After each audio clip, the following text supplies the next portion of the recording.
Okay, Gareth, in the last couple of months, yourself and some other Oireachtas members visited Finland to find out about their education system, and you recently published an Oireachtas report on the issue. I was looking at the Oireachtas website, and I don't know if your report is a regular full report or a travel report. Can you tell me, Gareth, what do you think is so good about the Finnish education system, and what exactly you and your colleagues recommend copying from their system into the Irish system? Yes, Darren. So it's actually a travel report. And the whole purpose of us going over to Finland was to look at the primary and post-primary education system and the youth work that happens over there, because Finland is often put out there as the gold standard and where everything is done the right way, and they do it quite unique out in Finland. So a delegation from the committee had the opportunity to go out, and we were there in mid-January, and it was quite a busy couple of days. I suppose the big thing with the system is the whole idea that it's based on absolute trust and, I suppose, respect. And that is for both teachers, school management, but especially for students. And that's the whole basis of the education system up there. While we were in Finland, I suppose we met with the Ministry for Education and Culture initially, and they just gave us an overview of the education system itself. But I suppose the things that I really enjoyed, and really what you take the most from, is actually out on the ground and actually seeing what's going on in the schools. So we were very lucky to visit 2 schools, and they were specifically picked for us. We went to see Visala, I think. Visala, I think is what it was called. And no, actually, apologies. It's Vichy. Vichy was the teacher training school. So it was a very well-funded school dealing with primary and post-primary students, but it was also a hub for teacher training. And like, teachers in Finland it's a very well-respected profession, and they're all specialists in their own fields, and it's a very inclusive education model. And the school that we were in, it was really the gold standard, and I suppose it's the standard that you'd like to see all and any schools getting to. I remember the principal saying, we're about to go into a class now, so the kids haven't eaten yet, it's getting near lunchtime, so it may be a little bit rowdy. And us being all familiar with Irish education, we were expecting to come across a traditional primary school scenario where kids were fairly active in the room. But when we went in, there was calmness, there was structure. It's an integrated model, so they were actually learning. They were learning, what was it at the time? I think it was STEM, science, technology. They were doing a bit of engineering and programming, but it's integrated. So the teacher has their own specialism, and then they teach the syllabus through that specialism. And it's very interesting. It's very inclusive, and it's a very strange model too, Darren, in that students don't come in for set hours of the day. They've less subjects than we would cover in primary and post-primary, so they've less hours to do in the day.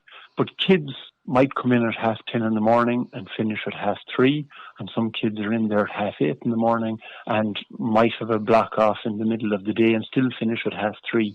And then other kids would come in early and finish early. So it's a staggered classroom schedule, and that's where it comes back to the whole absolute trust. They trust the students to be there for the elements they're meant to be there for. And because they have that relationship, the students have the respect for their teachers.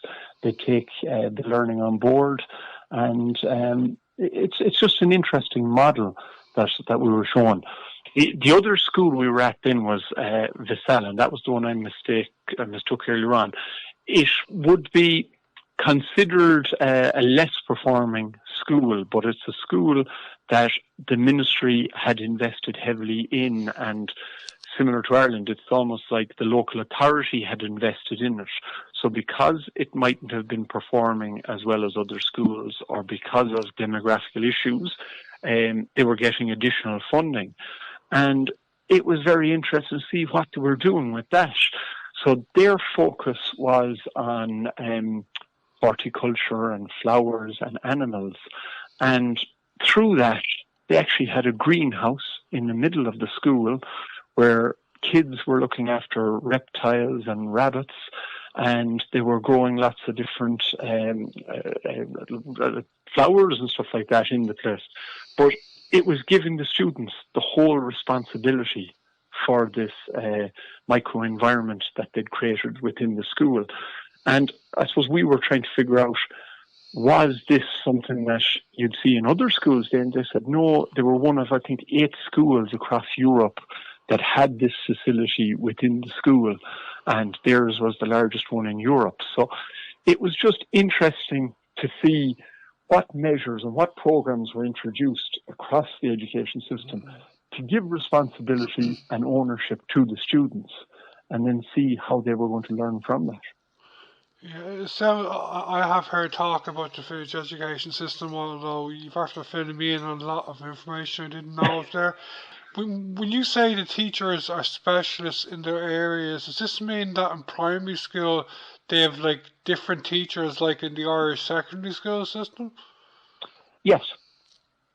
Okay. And they're different specialisms, and they focus on language, and then you have certain teachers that focus on maths or engineering, and that's where they brought that in.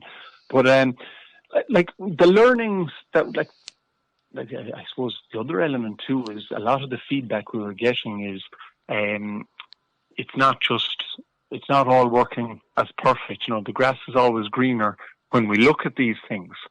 But they had a lot of things that were very positive about the Irish system, and they were impressed about the Irish system, and they didn't feel that they had everything perfect. I know there's one of the areas they were meant to be a flagship for AI in a much earlier stage, and the integration with technology was there at a much earlier stage.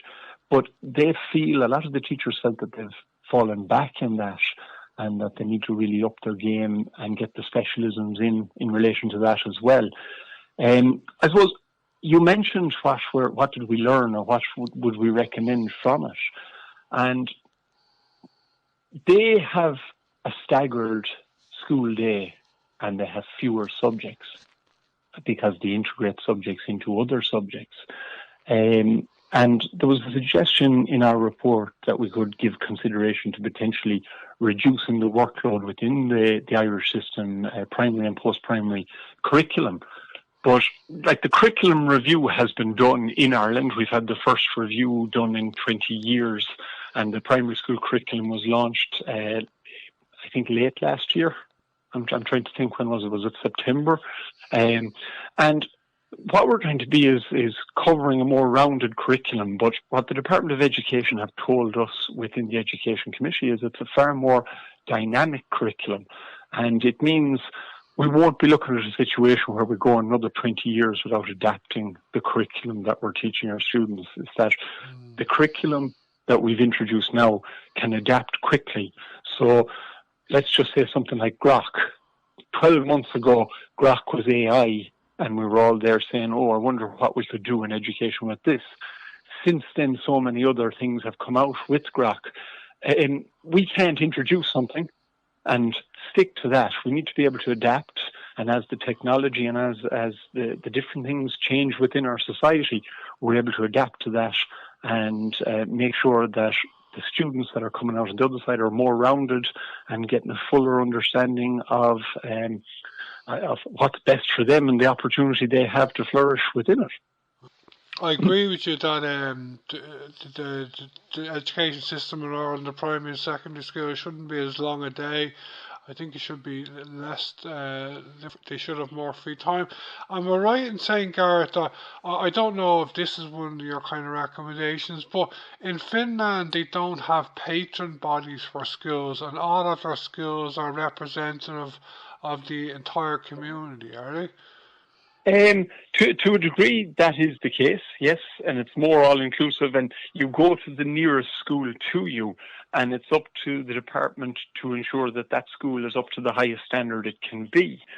But, like, you've seen the recent survey that was just published by the Department of Education, which was a great initiative that was done last year, and is at 65% of the respondents who are parents of kids specifically going to these schools don't want to change in that. So, like, it's not like we have to listen to the population in relation to this as well. You can't just take everything that the Finnish model has and introduce it overnight. But the Department of Education are doing some great work and engaging with parents and with students and trying to adapt. Like, when you go about the longer day there, Finland give a 15-minute break for every 45 minutes of class. And what that does is it takes the weight off the students, gives them a chance to get a bit of fresh air, gives them a chance to run around a bit, to do a bit of the social engagement within the school environment, all which is very important.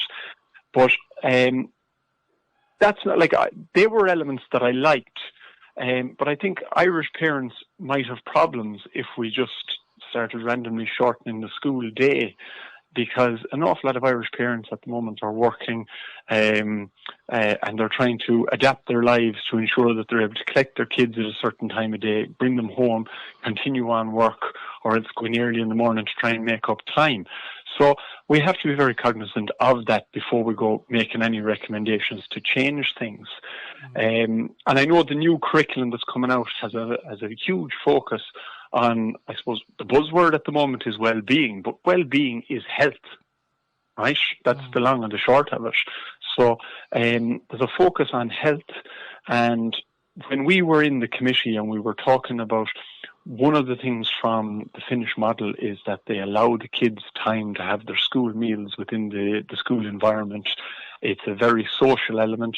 They have their meals on plates using cutlery. It's not a rush job. And that's very important. But what the Department of Education told us within the new curriculum, with the focus on health and well-being, maybe there'll be an opportunity to adapt to allow that social engagement during the meal. And that might help us with our other problem where there was considered to be a certain amount of waste with school dinners.